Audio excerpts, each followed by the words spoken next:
Oke, kita langsung ke Bang Habib tadi menanggapi yang disampaikan oleh Kang Maman. Sama ini Bang, potensi untuk komunikasi antara 03 dan juga 02. Gimana? Ya, saya tanggapi dulu tadi Bung Roni ya, bahwa yang kasus Majalengka jelas terbukti ya, disampaikan oleh Ketua Bawaslu bahwa perbuatan bupati tersebut melanggar pasal 283 Undang-Undang Pemilu. Lalu yang Sorong ya, dikatakan oleh Ketua Bawaslu setelah Bawaslu menyelesaikan tugas menelusuri fakta-fakta dan hasilnya fakta integritas mendukung pasangan Ganjar Pranowo Mahfud MD terbukti. Kemudian soal susu, apa yang kemarin ramai diberitakan kan itu bukan putusan atau keputusan Bawaslu, tetapi pemberitahuan tindak lanjut temuan, sama sekali di dalamnya tidak ada dinyatakan Gibran bersalah dan lain sebagainya. Itu saya perlu klarifikasi ya. Nah, kemudian soal komunikasi, saya pikir kalau sekarang kita memang sama-sama jaim. Kenapa? Ini kan cuma 3 paslon. Tiga-tiganya ini berpotensi jadi pemenang, ya dong. Terlepas hasil survei kami tebel banget unggulnya, ya kan ya. Tapi kan tentu kita kalau di elit ya, di pengurus partai, tentu kita konsentrasi memenangkan dulu paslon kami masing-masing.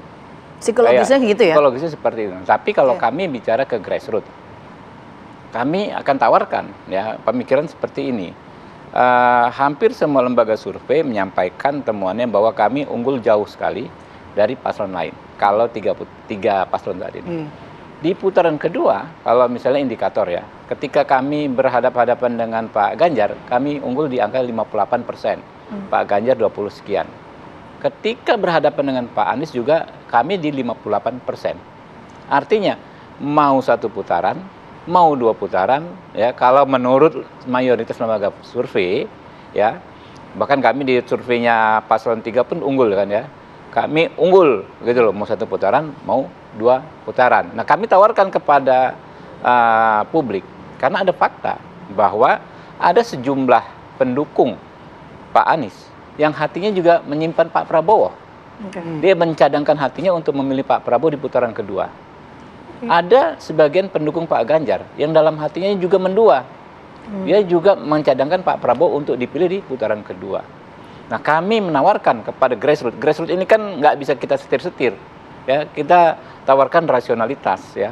Daripada milihnya nanti di putaran kedua, toh yang menang juga Pak Prabowo juga. Kenapa nggak dari sekarang? Nah, dari putaran pertama gitu.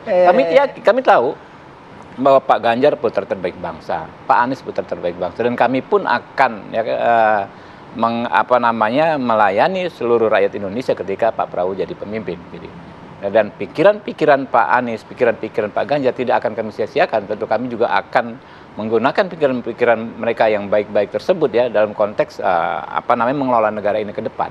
Itu yang akan kami sampaikan kepada grassroots. Itu kepada grassroots, tapi ya. Untuk komunikasi ke elit, kami tetap membuka diri dan tidak? Berupaya berkomunikasi. Tetapi secara realistis tentu nggak bisa, akan berat gitu loh. Kenapa? Karena kami masing-masing punya konsentrasi untuk menang dulu.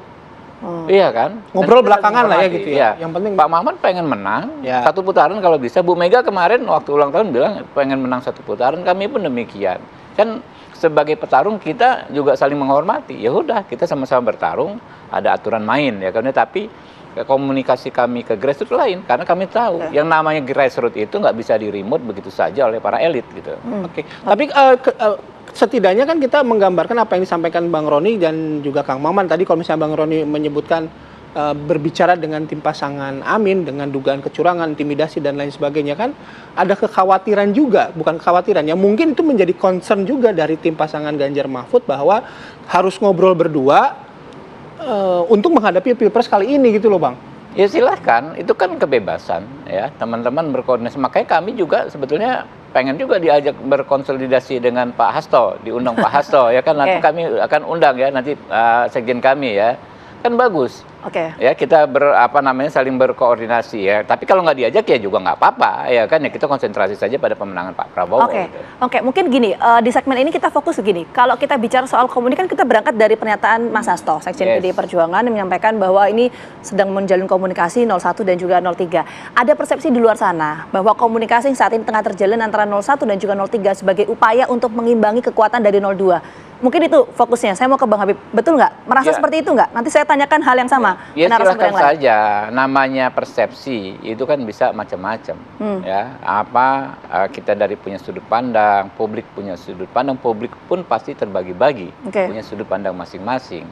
Cuma memang kan nggak bisa kita halangi juga orang mengatakan wah ini gara-gara tertinggal di survei, mayoritas survei seperti seperti disampaikan Kiai Maman tadi. Yang nomor 2 sama nomor 3 ya kan ranking 2 atau ranking 3 gitu kan berkoordinasi. Iya. Ya nggak ada masalah, tapi sebetulnya ya kalau menurut saya pada akhirnya kita kembali lagi ya kepada naluri kita sebagai negarawan ya, bahwa sudahlah kontestasi ini ya kontestasi, tapi ada juga platform yang lebih luas. Dalam konteks ideologis kurang lebih sama kok kita ya. Kita semua merah putih gitu kan.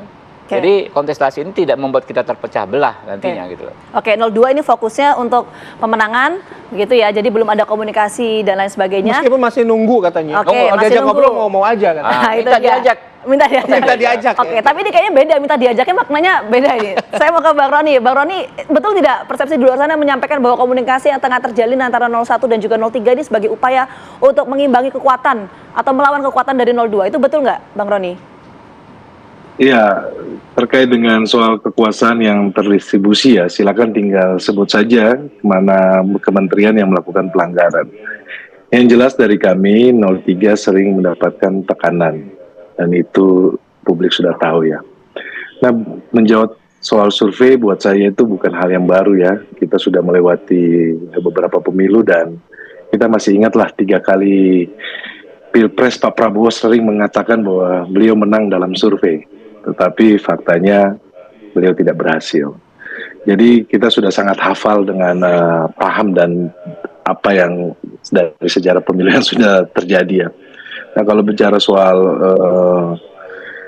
antusiasme masyarakat tentunya kita lihat ketika Pak Ganjar, Pak Mahfud turun itu grassroots sangat betul-betul antusias. Berbeda dengan saudara Gibran yang datang ke Bali karena konser dari Dewa. Itu terlihat ya, itu sangat berbeda.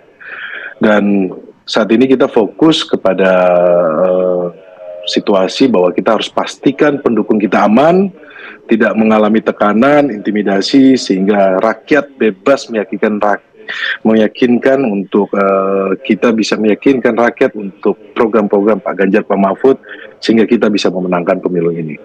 Terkait dengan komunikasi, tentunya dari awal saya sampaikan kebatinan kami dengan 01 suasananya sama. Seperti itu. Suasana sama. Tapi tadi belum terjawab, Bang Roni, pertanyaan saya. Ini kan ada persepsi di luar sana ya, menyampaikan bahwa upaya atau komunikasi yang tengah terjalin antara 01 dan juga 03 ini sebagai upaya untuk mengimbangi kekuatan dari 02. Itu betul nggak sih, Bang Roni? Tadi saya sudah jawab Mbak Vita bahwa kita sudah melewati empat kali pemilu ya, bahwa survei itu bukan ukuran. Tadi saya menjawab bahwa berapa kali Pak Prabowo menyampaikan beliau menang, tetapi faktanya tidak. Jadi itu bukan ukurannya bahwa untuk mengimbangi bahwa seolah-olah 02 sudah memenang, surveinya sudah unggul dari kami. Tidak. Kami mempunyai survei tersendiri dan kami yakin dengan survei kami dan kami punya ukuran.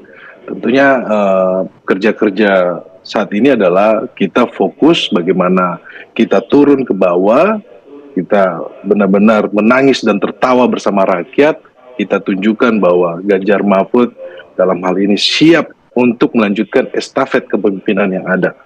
Hal yang baik kita teruskan, kita buat sempurna, hal yang buruk kita perbaiki. Seperti itu Mbak Vita. Oke, Kang Maman gimana? Ya, saya rasa saya harus mengkoreksi ya Mbak Vita dengan Mas Bayu bahwa kalau ada komunikasi karena sama-sama suasana kebatinan 01 dan 03 itu bukan menghadapi timnya 02 kita menghadapi sebuah kekuatan yang ingin mengganggu kedaulatan rakyat. Kita menghadapi sebuah kekuatan di mana mencoba untuk proses pilpres ini tidak berjalan dengan jujur, dengan berkualitas, demokratis. Jadi agaknya salah mempersepsikan berhadapan-hadapan antar timnas. Kita lagi berhadapan kepada sebuah kekuatan yang mencoba Indonesia ini kayak kembali ke masa lalu, masa di mana kita berhadapan dengan kekuatan yang istilah joknya itu pemilu belum berlangsung tetapi sudah dipastikan yang menang si A, itu poinnya. Yang kedua, kedaulatan rakyat ini sebenarnya betul-betul akan didukung oleh ketiga pasangan ini dan itu harus dibuktikan sama-sama, termasuk mohon maaf Bang Habib, kita harus juga mencegah teman-teman yang mendukung itu. Jangan sampai ketika debat kemarin tiba-tiba ada ibu-ibu dengan bahasa kasar ke Mas Anies, ada 2 orang bahkan secara viral di medsos. Kita mencoba di tim kami di 01, kita tidak boleh ada melakukan itu semua. Yang terakhir, saya ingin mengucapkan terima kasih ke TNI dan Polri yang di depan Kapolseknya, di depan Koramilnya menulis tentang yuk TNI menjaga netralitas, Polri menjaga netralitas. Tetapi mudah-mudahan itu tidak hanya sekedar slogan-slogan. Kita harus jujur, semua pemimpin, semua aparat, penyelenggara harus jujur dengan apa yang dikatakan. Bagaimanapun kata-kata itu adalah sebuah sabda. Bagaimana mungkin pemimpin bisa diikuti oleh rakyatnya bila kata-katanya itu tidak sesuai dengan realita? Dia mengatakan kejujuran, tetapi di belakangnya ada intimidasi.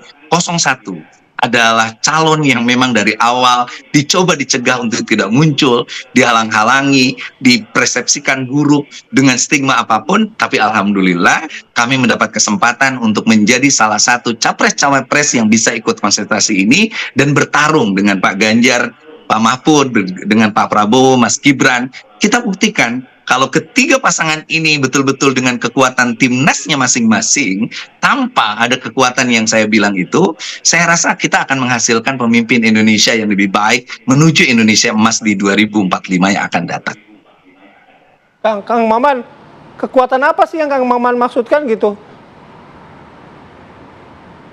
Sebenarnya kan tidak perlu ditanya, karena bagaimanapun itu terasa secara kebatinan.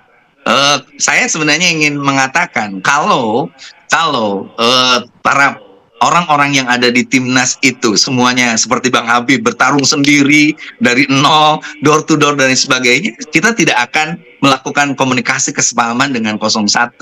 Tetapi saya jujur bahwa hari ini pertarungan ini betul-betul pertarungan yang agak ekstra dan itu dirasakan. Tanya saja, saya dapat masukan dari beberapa tokoh, kita pun ngobrol di media sosial, kita pun mendapatkan banyak hal bahwa ini pilpres agak berbeda dengan pilpres ini. Makanya ini kan lagi berganti peran. Saya sering mendengarkan pidato-pidatonya Pak Prabowo di 2019.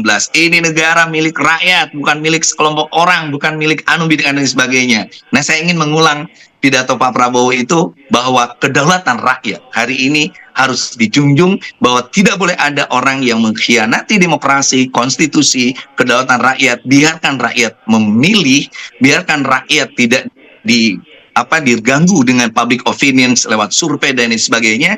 30 hari ini adalah waktu yang sangat tepat rakyat menentukan pilihan. Siapapun yang terpilih nanti di 14 Februari, maka itulah yang akan kita hormati sebagai pemimpin Indonesia ke depan.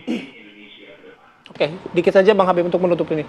Ya, menanggapi Pak Roni tadi bahwa yang menyatakan kami unggul telak itu bukan kami, tapi mayoritas lembaga survei. Ya, tentu kita masing-masing bisa mengikuti hasil-hasil lembaga survei tersebut, termasuk survei yang dilakukan internal paslon nomor 3 sendiri disebut kami unggul. Ya. Nah, kemudian soal bagaimana komitmen kita mencegah yang namanya penggunaan aparatur negara ya untuk kepentingan politik. Itu kan komitmen kita semua. Makanya kami melaporkan juga ya, misalnya yang tadi di Dirjen Bina Penta, kemudian di Kemenaker Trans ya. Termasuk kami juga mendorong apabila ada dugaan tuduhan pelanggaran yang menguntungkan kami mendorong untuk segera diusut tuntas. Karena kami ini kerja serius, kerja benar, bisa dapat angka sangat tinggi dan fantastis seperti saat ini, hasil kerja keras. Jangan sampai adanya oknum yang melakukan pelanggaran dianggap menguntungkan kami, tetapi secara faktual justru merugikan kami. Oke, baik, terima kasih Bang Habib. Terima Kang Maman, kasih. terima kasih. Bang Roni juga terima kasih sudah hadir bersama Sama-sama. kami pagi hari ini. Selamat beraktivitas kembali semuanya, Bapak-bapak. Oke guys, Assalamualaikum warahmatullahi wabarakatuh. kembali ke Jakarta Timur.